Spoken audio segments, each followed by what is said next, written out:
Hello, welcome to Greenhat-Redbeard Adventures. This video is going to be about my flint and steel kit.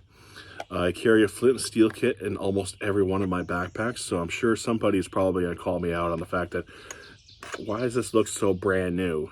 And yes, technically it is brand new. It's a new kit that I put together, but in all truth and reality, I have about a dozen flint and steel kits.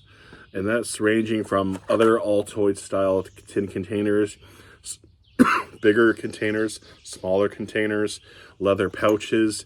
As I said, I carry one in every one of my backpacks. And just recently, I had this leather pouch here that I acquired from a friend of mine a good handful of years ago. And I found the pouch stuck around storage. So the other day, I put this little loop on here to carry on my belt for an event, for some events coming up. And I decided to put some little general purpose things in here, including a flint and steel kit.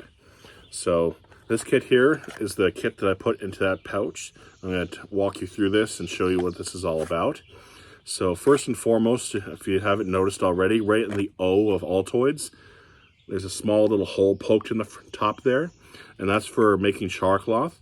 There's some fresh char cloth already in here, but I'm going to be actually using this today to make some charred punky wood. So how this works is that you start off with some form of container, whether it be an Altoids tin or something smaller off to the side or a little bit bigger. It's entirely up to you. And in here I keep, well, let's get started here. I don't want it all to fall out, but you know, there's a bunch of stuff in there. So first and foremost, I got my original supply, fresh supply of char cloth. This was an old t-shirt, by the way, which I'll talk about shortly. I've started carrying around a small magnifying glass. I find it to be useful. If it's a nice sunny day or something like that, I can save myself a little time, a little effort, and use the magnifying glass to ignite the char cloth or the charred punky wood. And then we got our flint rocks. I got 2 of them in this kit, in this container. And you're going to notice that they got all sorts of really hard, sharp objects. Sorry, I'm losing all my words today. Sharp corners and sharp edges. That's harder than the steel that's in here. This is an old high carbon file that I used to have some time ago, and I broke it.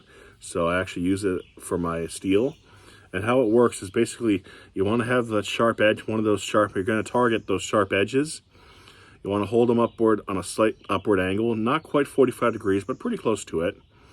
And what you're doing is basically this. I'm going to do this in very slow motions. Like as you bring it down,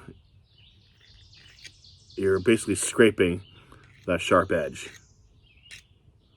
Now, if you do it fast,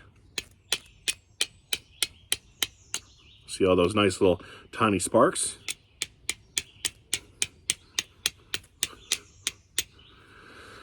Now, those tiny sparks, of course, that's not going to ignite anything. You know, I can have a pool of gasoline right here, and that probably won't even be enough to ignite that.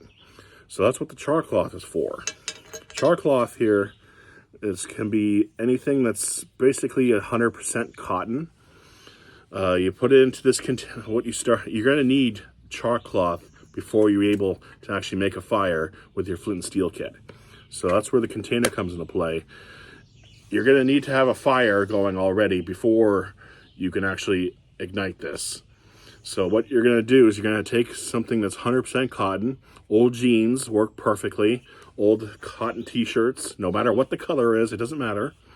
You can also take some dry, dead punky wood that you find laying out and about in the woods. It's almost everywhere. It's the wood that looks like it's all dry, dead, rotting, and just like if you pick it up, it turns to mush in your fingers.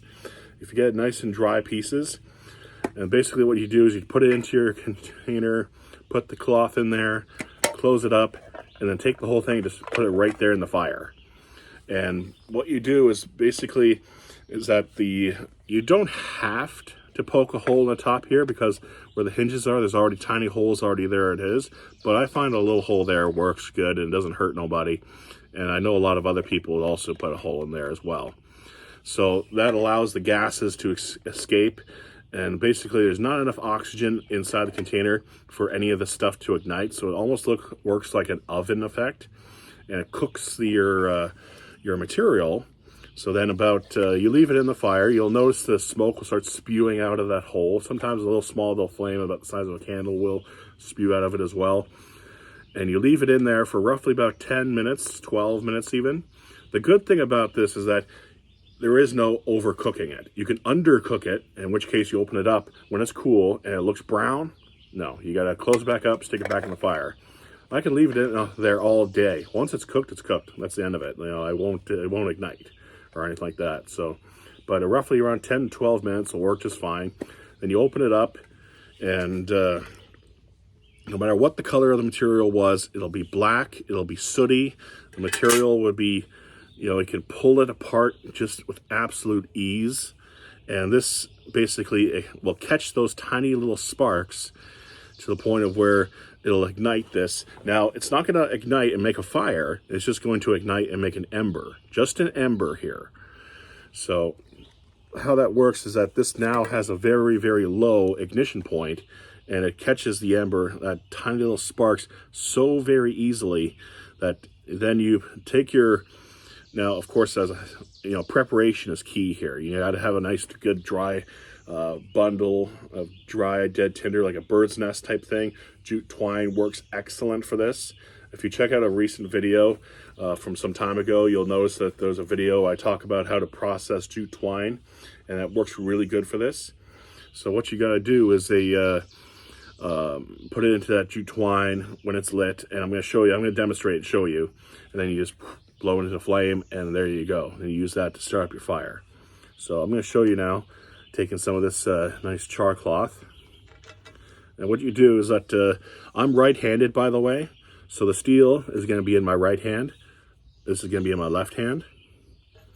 And what you want to do is you want to take it and lay it out flat over top of the rock, just like this. Hold it down with your thumb, and you want to keep it right up close to that sharp edge and put it upwards angle, so that way when you're striking it and those sparks you saw earlier will rain down on top of that char cloth and thusly catch. So, oh, right there on the first try. There you go. That was easy. Sometimes it could take a while. Sometimes you'll catch it right on the first try. Other times it may take a handful of strikes to get it going. But as you can see, that's what it creates. A nice good ember right there. That's all it does. This is all it does, you know. And this size piece here will burn for roughly about a minute. If it's windy, obviously it's going to burn up within a couple of seconds. So you do have to protect it. And then you just simply put this into that nice dry bundle, blow it right into flame. Oop, that's starting to burn my fingers. In which case you got to get it going quick. So that was easy. That was like that was easy peasy lemon squeezy right there. So I'm going to take this other piece right here, and we'll see if I can do it again just that quick. Sometimes you can do it, like I said, you can do it fast. Other times, see there. Oh, there we go. So it took a handful of shots there, and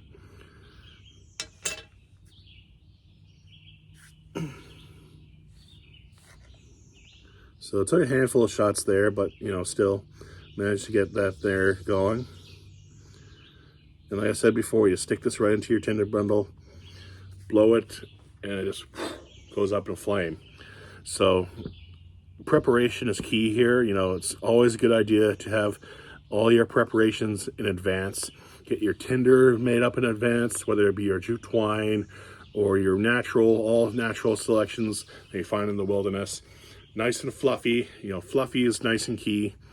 All those things like that. Get everything done in advance, just like you would any other fire. Get everything done in advance, and everything will play out hopefully the way you want it to. So anyway, so I'm gonna douse those two char cloths. They're still burning on my little makeshift table here. And I'm gonna pull out my stove, because unfortunately I can't make fire here no more. There's fire bans now in place, but I'm still allowed to use a cooking stove. So I'm gonna use my cooking stove on this new container. I'm gonna char some of this material. Greenhat-Redbeard Adventures here. Stay safe, have fun.